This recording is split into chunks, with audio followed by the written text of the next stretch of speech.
Listen only mode.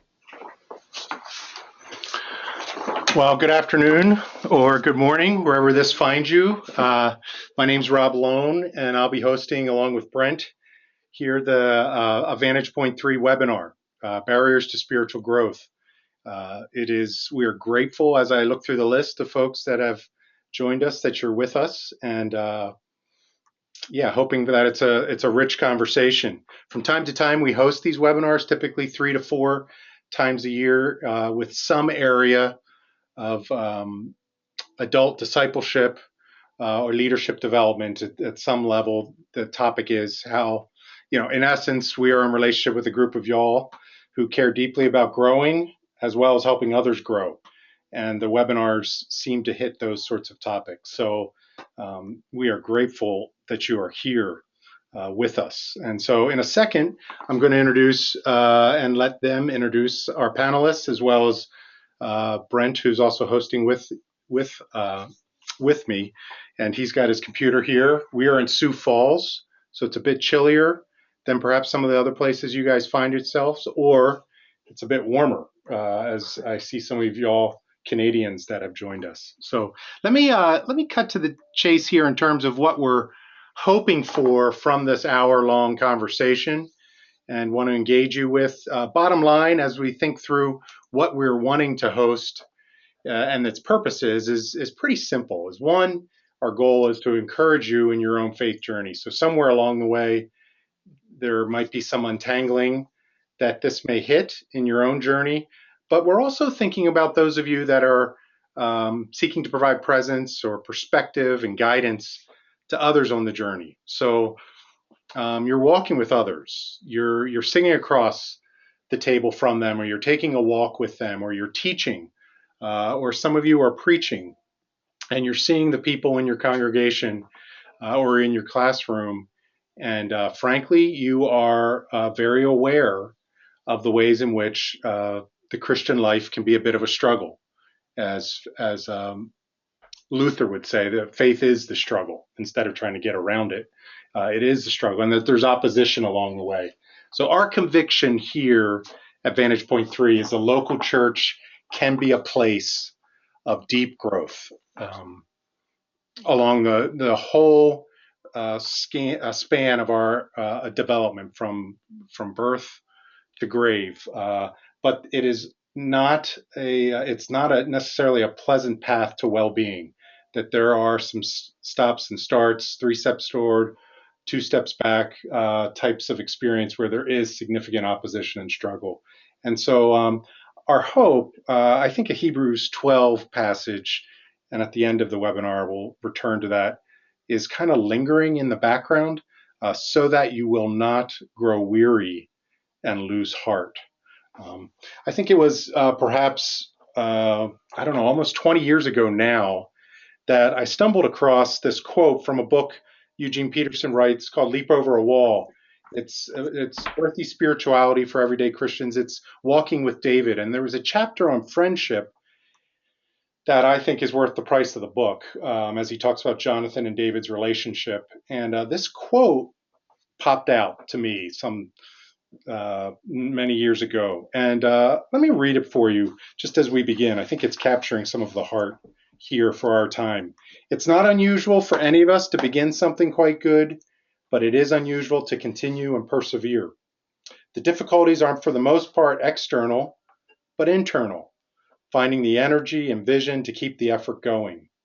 Being good and doing good are seldom adequately rewarded. More often than not, they get us in trouble.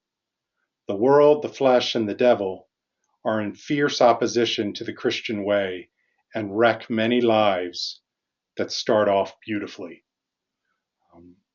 Our deep concern today is to be a small part of a conversation that helps you in your own journey as well as with others connect those good beginnings that are far more common than good endings. And so that's kind of what we're hoping to have here in this Vantage Point 3 webinar today. Let me dive in here to who kind of our conversation partners are. And Rob, that's me, and Brent here will play the host. But what I'd like to hear a bit from the four of you is to tell us a little bit about yourself and family, where you're calling from, to joining us, your place of work, and your role. And so why don't I start with Brent, and then I'll just jump up. Alice, you can follow after Brent, okay? And we'll work across the page. Hello, I'm Brent Eliason. I'm Director of Promotion and Recruitment here at Vantage Point 3 in Sioux Falls, sharing the room with Rob. And yeah, I have a wife who's a teacher, 3 kids, Isaac, Grace, and Maddie. They are 14, 12, and 10, all 3 at different schools, a high schooler, a middle schooler, and an elementary schooler. So it's an interesting experience this year, but it's great to have you. Thanks for joining us this afternoon. I'm excited after the conversations that we've had leading up to this. I'm excited for this today. So thanks for joining us. Thanks, Brent. Alice. Hey, hello, everyone. I'm Alice Shirey. I'm talking to you from lovely Cedar Falls, Iowa this afternoon, whatever it is. I am a teaching pastor here at Orchard and have been for the last 16 years. We are a multi-site, non-traditional Reformed church. I've recently moved on to the leadership team of the teaching team, so I get to mentor and coach younger teachers, which I'm especially loving these days. I have also a passion for adult spiritual growth, mostly because I am in such desperate need for transformation myself. I've been married to my husband Chuck for 29 years, and we have 3 grown and growing kids, Hannah, who's 26, and Tracy, who's 24, and William, who's 20. And we also have the most amazing chocolate lab named Stella, who's kind of our kid still at home. So that's me. Oh, thanks for being here, Alice. Yeah, thanks, Alice. Yep. Rob. Hello, friends. My name is Rob Peterson, and my home currently is in Grand Rapids, Michigan, where I serve as the senior pastor of Thornapple Covenant Church. I've been in this role for about 5.5 years. I kind of think of my role as a leader among leaders. There's several pastors in our church who is called to help people relate well to God in all kinds of different forms and at various stages of life. I love being a pastor, and it's been a great vocation for sure. I grew up in Western Canada. I'm Canadian, and proud of that. And my family, I have 3 kids. I have a 26-year-old. She is married and just gave birth to our first granddaughter, which is absolutely cool. And then I have 2 sons who are 24 and 22. Rob, we're glad you're here, and congratulations on, I hear it's the greatest role in life. It is, so far it's been pretty sweet. So that's what my folks claim. So, yeah, Steve. Right. Well, thanks for having me. I noticed that Alice is at Orchard Hill and Rob's at Thorn Apple, so I feel like I need to have some sort of agricultural theme here, and I can, because I'm in La Mirada at Biola University, and Biola University is on a former olive grove, so I'm staring at olive trees out my window that sometimes actually bear olives still. But I'm at Biola University. I'm a professor of theology and philosophy. Here I teach mainly graduate students at our seminary, which is Talbot School of Theology, and also graduate students in doctoral programs in psychology at our School of Psychology. I also, part of my teaching load is with Talbot's Institute for Spiritual Formation, so we have an institute that gives degrees in spiritual formation and spiritual direction, and I am involved in teaching those students as well. I live in Long Beach, which is about 30 minutes away from here where I work, and married to my wife Alicia, and we have 2 children, Luke, who's in 5th grade, and Sienna, who's in 2nd grade. So happy to be here. It's fun to have Steve and Rob and Alice and Brent. There's some friendship shared. For Steve and I, we got to know each other, in the early 90s as graduate students together. And so, and many good stories of God's grace surprising us. Steve was in the room when a lot of those really pivotal moments in my life occurred. So it's rich to have you here, Steve, and Rob and Alice along the way. So there's a sense of friendship I think that underpins some of this. So I work with Vantage Point 3 Ministries, as well as Brent, and I live in Sioux Falls, South Dakota. My wife, Sarah, and we have two kids. One's almost 10 months, Rosie, and then her older brother is Elliot, who's 2.5. So I am unlearning a lot of things, being a dad of little kids at 46. So the Lord, that is the curriculum for Christ likeness in my life currently. I wanted to let you know, just from a sort of a technical standpoint, there's a place where you can ask questions, and Brent will be doing a lot of that work over here. If you hear some feverish typing going on, he is the one interacting over there, and some of those will have a place near the end as well. But let's dive in. First question, and I'm just going to kind of go around the horn with Alice and Rob and Steve, is in your own settings, in your own sphere of influence, what barriers or obstacles have you been recently noticing? Just when you look around the folks you're interacting with, teaching, mentoring, being friends with, etc. What barriers or obstacles have you recently been noticing? So I'll let you guys just dive into that. I just want to kind of hear where y'all are at with that.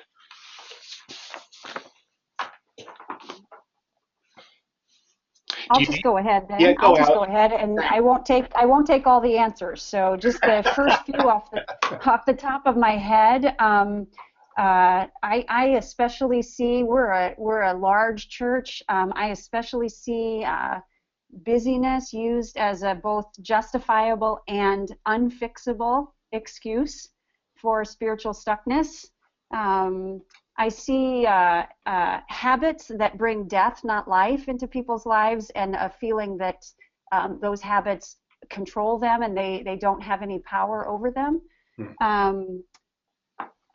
I won't go way into this, but I think a lot of us can see it, not just in my sphere of influence, but this bad marriage between religion and politics that has left people adrift, and historically has always left the people of God adrift when we get in bed with the political sphere, I think. And so people are having a hard time discerning what is the teaching of Christ and what is, the teaching of the current political party. And one last thing, I think either no theology of suffering or a poor or misguided theology of suffering, and so when it hits, it tends to become a barrier to spiritual growth rather than a pathway. Yeah. Great. Yeah. I'll go next. I'll just name a couple of things. One is I would say an inattentiveness to matters of the soul, or I might rephrase it, a barrier of people living on the surface of life, unaware of the multiple sort of lesser loves that are drawing their heart toward different things. I think the primary, what I would call lesser love that people aren't able to articulate sometimes, is this longing to be noticed and to be known, to sort of have their life have substance and meaning, and as a result, it could actually be the engine of busyness, Alice, that we just don't want to miss out on anything, but really this lesser love for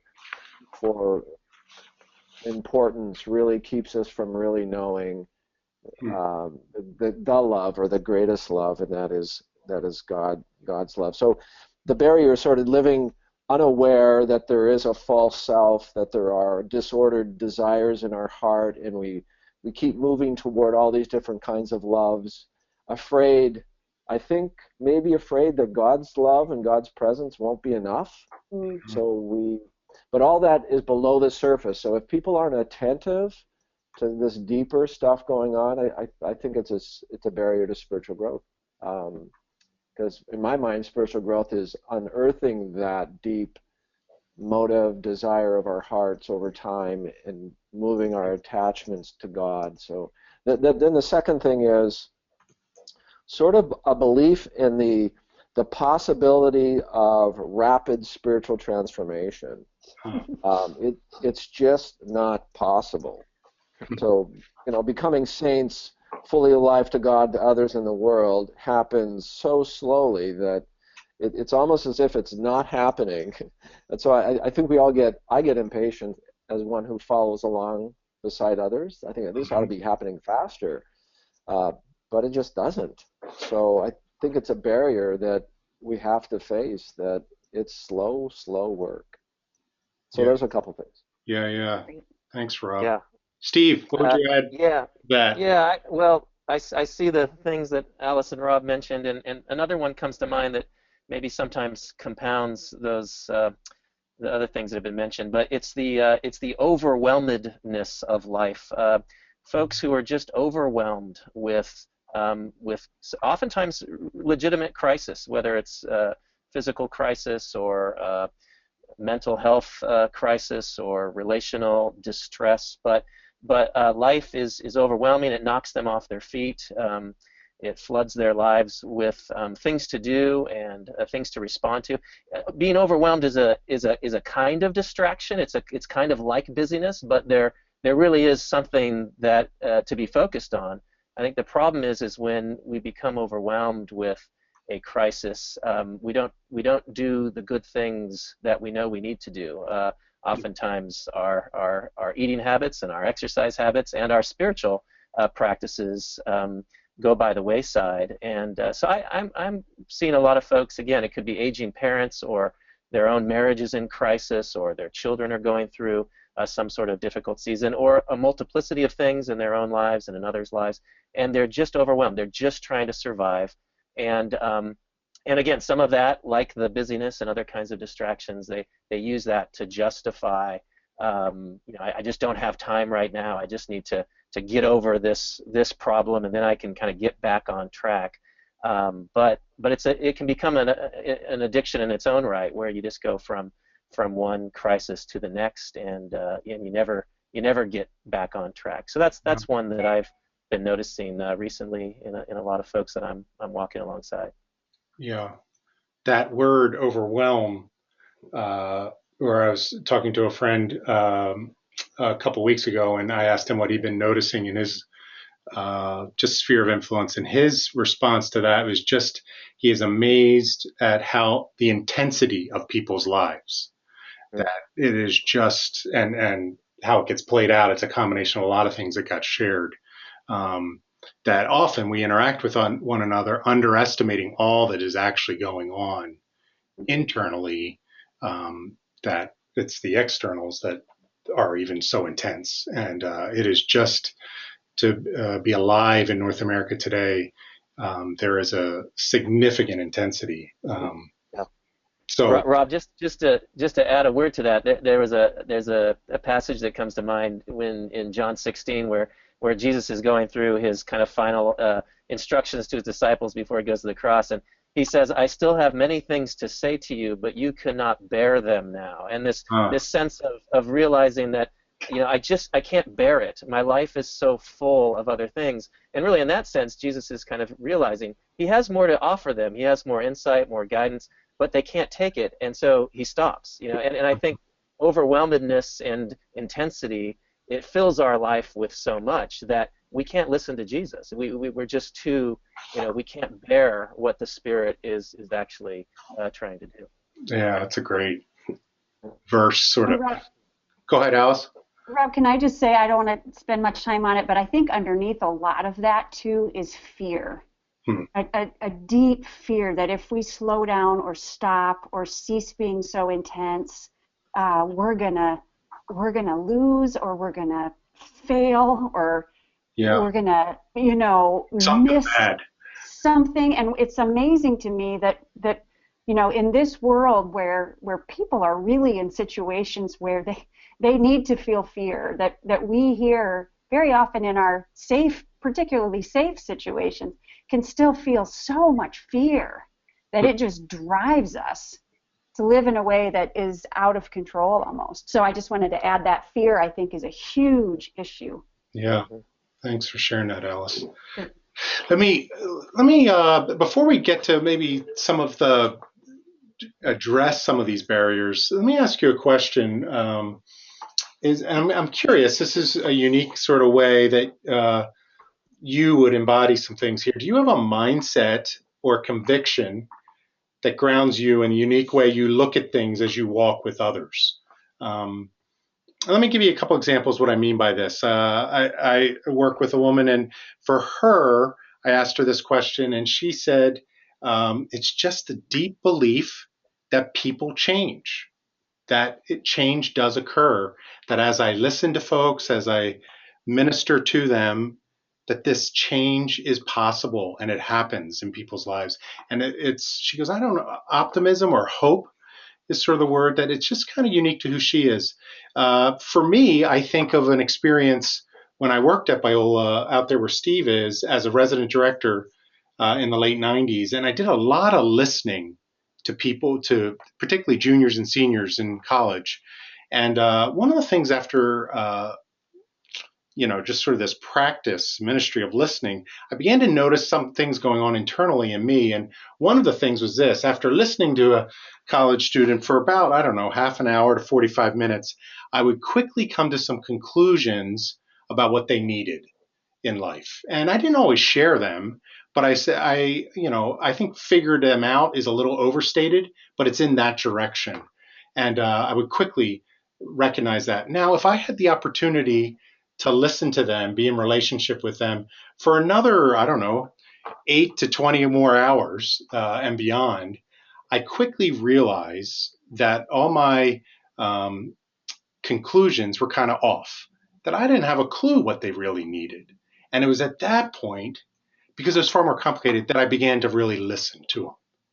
And so for me, the mindset or the conviction is I need to bring that 8-hour mindset as I sit with folks, as I think about what I teach about and share and who's in front of me, not this presumption that too quickly usually comes out of my own experience is what I'll project on somebody else. So that's a kind of a mindset. Rather, I need to reverence the uniqueness who they are, and I need to listen a lot more than I anticipate. Does that make sense in terms of yeah, so I'm curious. I mean, we have a lot of folks here that are concerned not just about their own growth, but helping others grow. For you three, what comes to mind with this question? Go for it, Rob. I'll jump in. I think as someone who has journeyed with people who have lots of barriers in their spiritual life, what I bring, at least I try to bring, is this foundational posture, and I would name it as that God is fully present and at work in this person's life for their good. That I have not always approached people this way in my life, but I try to bring that God is fully present and it's going to be good for this person. And that kind of, when I dig a little bit deeper into that posture and perspective of people, there's a couple things that I'm trying to really pay attention to when I'm walking with people. One is I'm trying to help them notice this loving, grace-infused presence of God, that if busyness or distractions or being overwhelmed, if it does anything, what I think it does, it numbs people to the subtle movements of God in their soul. So if I can do it, I need the Spirit, obviously, to help me do this. I'm trying to help people pay attention to what God is actually doing, whether it's in suffering or whether it's when things are going well. And then even a little bit deeper than that, if I do what I do well with the help of God, I'm paying attention and listening for particular places in their journey where there's resistance or where there's delight. And it seems that those two, I mean, Ignatian spirituality names them as desolation and consolation, but you don't have to name them that way. But I think as someone who companions with others, I'm trying to help them name, are they resistant to something? Because that, to me, is where kind of maybe God might be working. Or are they taking great delight in something and they just need to really dwell with that. So I'm listening, kind of deep listening at that level, to help people be aware of kind of what God's doing in the particular realities of their life. Wow, that's great, Rob. Thanks for that. Alice or Steve, where does this take you, this question? For me, I think similar to what Rob said, this perspective that God is already at work in this person's life, that He knows what He's about, and that takes some of the pressure, I feel, off me to feel like I need to say the right thing or somehow offer them some specific diagnosis. But that God knows what's happening here. I have some small part, perhaps a large part, but again, the pressure's off. God knows what He's about, and I'm here to be used as He might see fit. And so then I try to think too about growth in my own life and how there's these incremental kind of things that happen along the way that oftentimes just real small things that even in retrospect you don't even realize sometimes those were really significant moments of part of your transformation path. And so I just try to sit with folks and realize that there may be something I say or do or something I don't say or don't do. And listening, as you said, Rob, is I think one of the best things we can do. That really is part of this larger story that God is authoring in their life. So I think that's the primary mindset that I bring as I meet with folks. Yeah. Alice. Well, I love what Rob and Steve said, and I wish I could go to their offices, both of them, and sit for about 6 hours right now, actually. So I agree with what they say, and yet as I think about my own self, I have just a slightly different way of coming at things just based on who I am. Mm-hmm. Along with God's loving presence, what I try to bring when I'm walking with other people, and what I try to bring really quite quickly, is my own very real, broken, honest, vulnerable self. Because I feel that when I do that, it gives people a great sense of relief that they are not alone, and that they don't need to pretend anymore with me or with God. Over 16 years of listening to people, I found that more often than not, people fall into the category that David Benner talks about, where they think that God is either angry or disappointed with them. And so their brokenness or sin or struggle or shame or fallenness is something that they go underground with, both with God and with other people, especially church people. And then that underground stuff, like Rob talked about at the beginning, just is a constant hurdle. So I try to kind of present and be with people in this mindset that it is actually your brokenness and fallenness and sin and shame and struggle that can be your most vibrant pathway to God through Christ. And I find that people breathe a huge sigh of relief because they've just been carrying this burden that they're all alone and that they're the only people and they're so broken and that God must be so disappointed in them. And we can break through that fairly I don't mean break through it quickly and we're all set, but if we can get to that place where we can talk honestly with one another, I find that God tends to do some very profound things in people's lives. Yeah. I would really affirm that, Alice. That's beautiful. Yeah. It's painful though too, because then I have to deal with my own stuff. Right. You can't fake it? Is that what you're saying? No, and I've never been good at faking it. Just ask my husband. You should see my face all the time. I can't pretend. So I have to be honest and vulnerable and open about myself. Yeah. Yep. It makes it. I agree too, Alice, at that point, and it makes me think of Larry Crabb.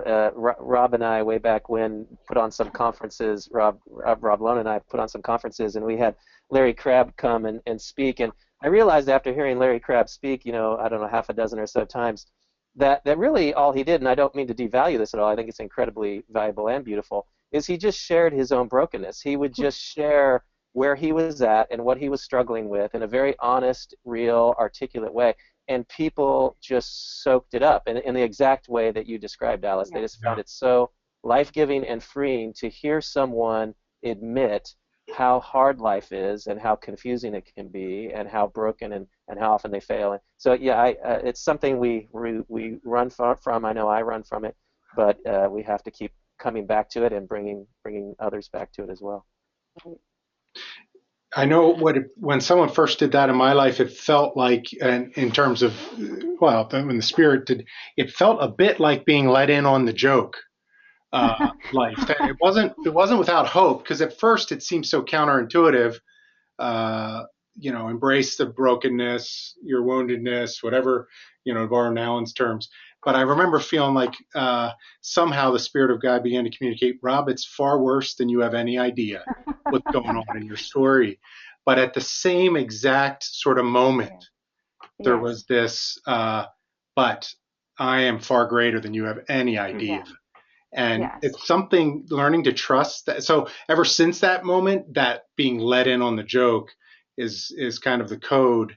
And if someone has not experienced the Lord that way, or friendship and put condition, it is, man, you got to keep up a certain sort of perception of yourself, for yourself, let alone for other people. And it's exhausting.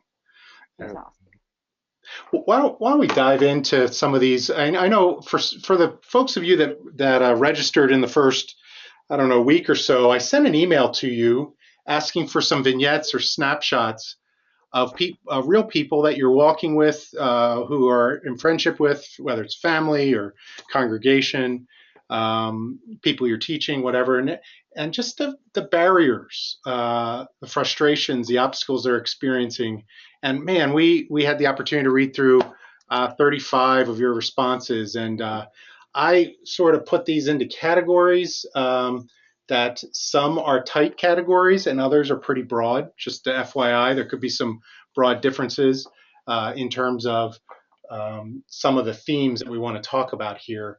But I just want to tee off a conversation that goes in a little bit more deeply into some of these issues. And it's already been alluded to, and this can be pretty broad too, but the busyness of our lives, the overactivity, and with that kind of the frenetic pace and internal world, but distraction, all those sorts of things. So I'm not going to share a particular vignette on this. I mean, some of you in your vignettes painted pictures of teenage kids in sports and just the sway that did on working with someone for whom they simply drift from the conversation over a period of 5 or 6 years simply because of the pace of their family's life. And others talked about a lot of activism, maybe even in the way that serving Jesus, as Nalin puts it, gets in the way of knowing Jesus, types of things. But I'm curious, and I don't know in order here. You guys dive in, Rob or Alice and Steve. But busyness. So addressing kind of just this kind of water we swim in as North Americans, and it as a barrier. I'll start the conversation, and I'm going to start in kind of a funny place, but I feel like I have to name something, and that is, I sort of in a question, I wonder what benefit would come to a local community of faith if somebody in that community was committed not to be busy. It's sort of it seems like we talk endlessly about helping people with their busyness, and it's certainly a barrier to spiritual growth. But I increasingly wonder if what really we need is somebody to embody not being busy. So that sort of like pointing a finger at myself to say, Rob, are you modeling a way of discipleship that actually is undercutting what God wants to do in a community of faith? And I'm guilty, like I am totally guilty at trying to follow Jesus in the fast lane. And so when I know this is a barrier for a lot of people, and it is a huge barrier for me. That's sort of kind of like an honest confession, and I don't actually know what to do with that sometimes. But sometimes I feel extremely guilty, and I feel like I'm a fake. But I think you have to name it. That are we busy because our leaders are busy? I don't know. One of the I resonate with that, Rob, and resonate with your confession that I too am overcommitted. One of the things that's been challenging and I think helpful, though probably more convicting and challenging. So one of the people I studied with over the years was Dallas Willard, and I remember Dallas one time said, if God never gives us more to do than we have time for. So if you find yourself with more to do than what you have time for, you're doing things you're not called to, and so I find myself with more to do than I have time for, and so that's a challenge to say, well, then what am I doing that I'm not called to? There must be things in my life, because God doesn't give us more to do than what we have time for, and so I'm committed to things and I'm involved with things, and they're probably good things, many of them, but I'm not called to them, and so and even I think this is challenging in terms of our downtime or our recreational time. I mean, I've asked myself the question, how much TV am I called to watch? And I'm not really sure I'm called. Careful now. Careful. I know. There's a place for relaxation. There's a place for it. But it's really interesting to kind of think about TV watching or sports watching or whatever in the realm of calling, and not calling in a I don't ask that question in a demanding kind of sense, but that really God calls us to streams of living water, to the still waters and the green pastures, and so He calls us to goodness. But maybe there's things that I'm filling my life with, or even just filling parts of my days with, that I'm really not called to. And so anyway, that's been something that's been convicting and challenging, and I think has helped me take things out of my schedule that are oftentimes good, but they're just not central to who God has made me to be and what He's created me for. Those are awesome. Awesome thoughts. And I do think it starts very often at churches with pastoral staff and what our choices are about what pace we're living at. I just have a couple other thoughts to throw in. One is I kind of come at this question from a teaching perspective, a preaching perspective, and I do think, though it might feel repetitive to our people, it is important that we continue to address it as an obstacle so that people learn that they can be intentional about their lives, that they have choices that God will help them make. And I often say to people when we teach, maybe through the Vantage Point 3 materials about slowing and pace and Sabbath rhythms, I say to people, no one is going to hand this to you. There's never going to be a moment when you say, oh my gosh, look at this. Look what the world just gave me. Quiet, freedom, time. I said, you are going to have to fight for it. Sure. And that seems to resonate with people. I think about Meister Eckhart, who said, God is not found in the soul by adding anything, but by subtracting. And so giving people permission and power to say no.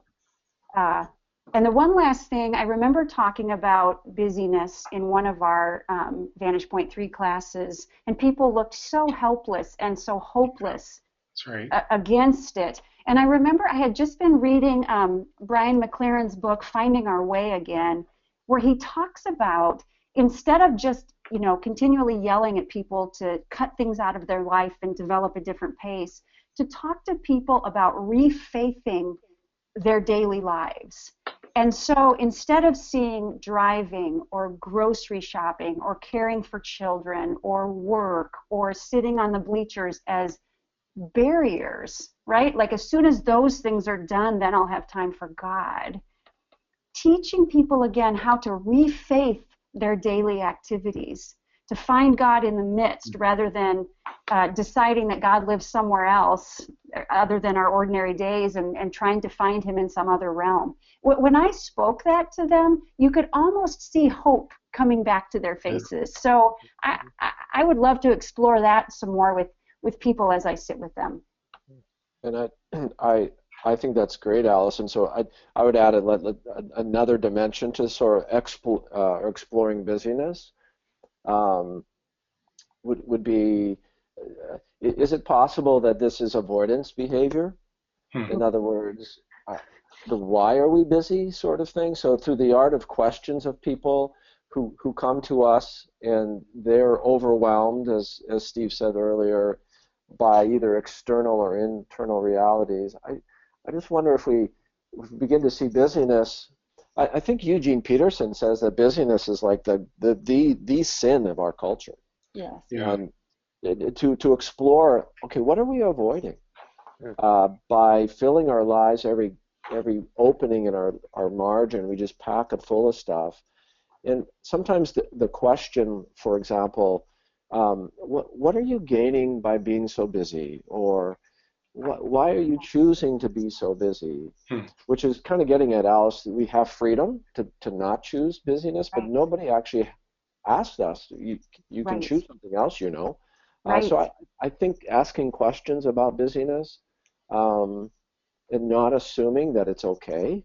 So again, I think I would affirm, Alice, that sort of the teaching function of the church is to keep painting the picture that there is a life-giving way to live that's not so frenetic. Yeah. Right, but it may be painful at first, right? Absolutely. Especially if you have to face fear or insignificance, or maybe you don't have an understanding of God's grace, and so you feel you have to work for His love or work for His affection or approval. So yeah, I think there's a real demon facing to this issue. Yeah, and and busyness is there's every once in a while there is a bit of a wires get crossed, and this conversation becomes something of irresponsibility and not equating busyness with being responsible, and then the other element is it's symptomatic. I think we've talked a little bit about this of what is it that busyness does, and I mean few things thin our relational lives like busyness.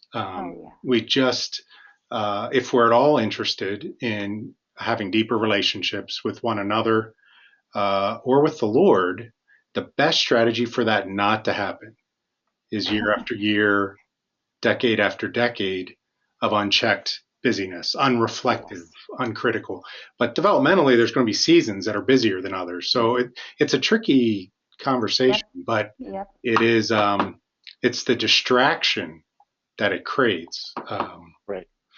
And that Rob, that's where I think distraction's an important word to keep in the conversation, because distraction comes in many forms, and busyness I think is the easiest form for us, at least in the West, to go for. But I have friends who their lives aren't busy, but they're distracted by some hobby or some sport or something that they get really into, and it's a good thing, but their life becomes all about that thing, and so they wouldn't describe themselves as busy. They have their work life managed, they have their family life managed, but they've still filled the margins. They've just filled it with running triathlons. I guess you do more than just run, but doing these things every single weekend, right?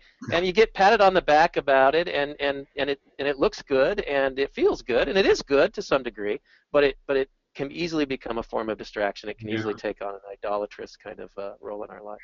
Let me dive in here before I jump into another question. Someone just asked a question that I thought was timely. Is this universal, this busyness, or is the contemplative person different than the activist? Like the person's asking questions of, is this our discussion of busyness one size fits all here, depending on temperament and gifting and orientation? Any thoughts? Any of you want to dive in on that one? Well, I don't know if this relates directly to the question, but just before the question was asked, I was thinking about, it seems that when we get traction, when I see traction happening in a person's life around sort of the de-escalation of their life toward a more manageable, humane approach to living, it seems that one of the ingredients in that movement is that they, either by force, because they're burnt out, or by invitation, they've experimented with silence and solitude. So is busyness universal? I don't know if I can answer that question. It's probably, but I do know that in the context that I live, that once people taste a different rhythm, it does seem to get traction into their life. So there's not one size that fits all. I think every temperament, every personality probably navigates the demands of life a bit differently. But there's something foundational about teaching people to be silent, to enjoy solitude, that really maybe does chip away at this life of just over consumption, over busyness. I could be wrong. I don't know. What do you guys think? Well, what's interesting is this one has struck a chord because there's quite a few people that are asking questions about this. And one thing that I would like to encourage those of you that do have questions about some of this, is it universal? Are there different seasons of busyness in your life? You know, when you have small kids versus later, and all those things. This last year around this time we did a webinar on rhythm versus balance in the Christian life and what that means. And that listening to Pam Edwards and the panel discussion on that touches on a lot of this stuff, but this one has obviously struck a chord because there's quite a few questions that are popping up on here, and I wish we could touch on all of them. But yeah, those are some great questions. And even talking about, even in churches, do we often honor those people that are the most actively involved, and to a degree? Well, somebody's got a phone call, so go ahead and answer that. But to a degree, we almost reward the people that overbusy themselves. And so, I think even a couple of the panelists here talked about modeling as individuals, as churches. How do we model this? As Alan Fadling would say in his book Unhurried Life, how do we model walking with Jesus rather than running for Jesus? That's great. That is great. I think in the church too, we find people who aren't busy are very, they don't want to talk about it. I mean, I think about so many of our elderly people. We bring this topic up and we all assume, we just assume everybody's feeling this. And if you're old and alone and lonely and your life is empty rather than too full, that's a very hard thing to bring up. Yeah. In the church. It's almost, well, it is an idol, that we worship. I know in my own life, thinking of temperament and experience, part of my story is a couple years of clinical depression right after the birth of my second child. And part of the healing and coming out of that involved learning to understand how God made me, and learning to understand my desperate need for margin and space. And that is the only way I can pour out is if I manage myself, So I think a lot of this depends on personality and story and history, and it is a bit of a universal, but not for every group. And we leave a lot of people out of this discussion when we all assume everyone's feeling this, especially the lonely. Right. Yeah. I think as we segue here, Richard Foster in one of his books kind of defines it as a distraction is the greatest barrier in North America to the spiritual life, which points to a number of different symptoms, of which busyness is one of them. That we just live distracted lives, as to whether we're activists or more poetic contemplatives types of things. So I'm going to keep us moving a little bit. I think it's really rich, but I also want to get to a couple of these other things. Let's talk about disappointment and depression. Okay, Alice, you kind of talked about it a little bit. Yeah. These are not exactly this is a broad category, but a couple of different stories, both someone in their late 20s that was shared, for which disappointment is the defining experience of this woman's life in terms of both disappointment with herself, she has felt trapped in her job, longs to be married, lacks meaningful connections, and she wonders if God sees any of it. And there's a certain despair that is growing as this both disappoint. She feels not only disappointed in everyone and life, but she also feels this, as the pastor shares, this disappointment that God is deeply disappointed with her. I'm curious that, then the other one is mild depression to severe depression around issues of health. A number of people shared where just they felt kind of caught up. So there's kind of there's a heaviness. Yes. That is the barrier. Where do you guys go with that? Wow. I know, and asking it, I'm not like, okay, don't jump in. This is like our political interview. This is our political interviews. In 2 minutes, give me an answer. That's right. I'll start. Allison, Steve, and Rob jump in.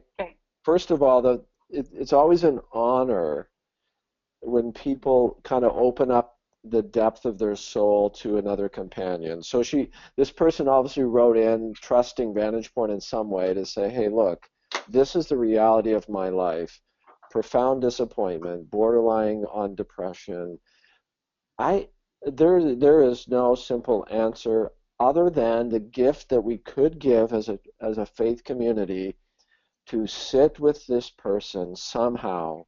If it's in spiritual direction, if we have directors on our church staff, or if it as a pastor to congregant, but just to sit and to acknowledge and to authenticate this is real. I think that's maybe the first gift, as competing with others, that when people feel stuck at this level of soul, the last thing that that they need to hear is what's up. I think they need to literally feel the sacred love of another who says, oh my, I wonder where God might be. Yeah. So unconditional regard, no judgment would be sort of my posture of beginning the conversation about what is the Spirit doing. Yeah, that's great.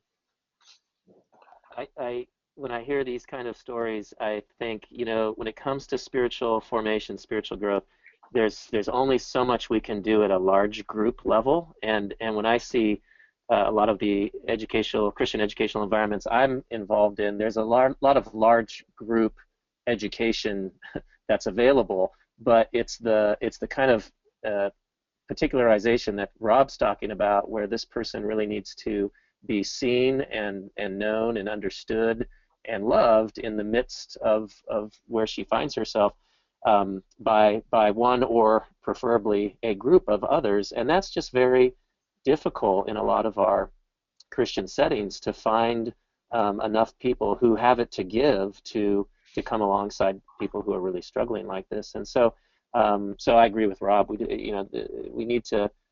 This is where particular soul care is so vitally needed, and yet it's where we oftentimes struggle to be available to folks in this kind of way. Yeah. I would, Alice, I want to make a connection. I want to hear you, but that you shared, an underdeveloped theology of suffering as sort of a barrier. Could you talk about kind of what that means for you as you would apply that to this young woman? Well, I think through all kinds of vehicles, we often paint a picture of life that is always joyful, and that once we know Christ, things look up, and we seem to only find meaning and God's presence in the bright lights rather than in the darkness. And we paint at times, through our culture. We're about to come up on the Christmas season, and you just watch the commercials. I mean, it's really hard to live up to the picture our culture creates, and then very often the picture our church elevates of success and perfect marriages and etc. And so it feels at times that certain churches, certain environments gloss over the power and the redemption and this kind of sharing with Christ in his suffering in a deep way. We we don't paint a picture of this picture of redemptive suffering. I don't know if I'm making sense with that, but we leave people feeling very alone and very dark and very unnoticed by God in this kind of what feels like wasted space of their life. And yet with God, nothing is wasted.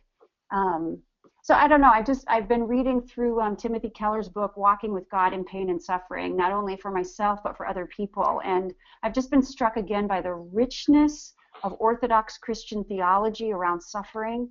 And I feel an urge in my soul to help people understand it better so that when they hit these dark places, they don't think that everything and everyone and the God of the universe has left them, but that this is rich, redemptive soil to live in. I don't know. Does that make sense? Yeah. Yeah. You know, I think about the vantage point, the journey, sort of the turning point for a lot of groups is the personal narrative. Oh gosh, yes. And yes. so it just makes sense that if as a congregation or as a spiritual director or a small group, the best gift we give to people who voice disappointment is to let them tell their story and just hold them, and that maybe that's what the Spirit wants to do right now, that just to communicate that they're not alone. And I'd be the first to say I would want to solve things, but there's just so many unsolvable realities that. Right. And may I say from experience, as a person who experienced depression and my husband was in seminary, so we were deeply involved in the church and the Christian world, the people who gave me advice were worthless. People who sat on my kitchen floor and held my hand while I cried and cried with me were the hands and feet of Jesus. Yeah. And also I think the church has to acknowledge our, at times, inability to manage real depression, and we need to, without shaming and guilt creating, help people get to their medical doctors for a physical checkup and help people understand the disease of depression, and as churches support people who struggle with it. I just feel so strongly about that as a person who walked through that and then had people make me feel guilty for the medical help I needed. Yeah, and you need some friendship with that. Yep. What's coming to my mind as we're talking, and we're running out of time here. But what I want to, the one thing that is coming to my mind is the whole importance of this experience of being known. I think Kurt Thompson, in his book Anatomy of the Soul, and now more recently The Soul of Shame, has really articulated this very well. Is that in a lot of these areas, and the one I'm going to kind of stick you with here is, in a minute and a half, lack of freedom and addiction. But is this the importance of not simply knowing more about the Lord, and I find this as we watch people really freed up, awakened through the Vantage Point 3's The Journey process, is one of the key elements that is not named is what he names, is that this experience of being known by others as well as by the Lord is just such a critical element for us in the West in particular that come out of more enlightenment, a wave of thought where you simply need to know more always in order to untangle. So anyhow, that'd be a good recommendation. Any thought with one of you, two of you, if this came up a lot too. So these first three came up a lot. One shared this person, very prominent professional among the top in his field, has an authentic journey with Christ, but experiences a bungee cord relationship with addictions to porn.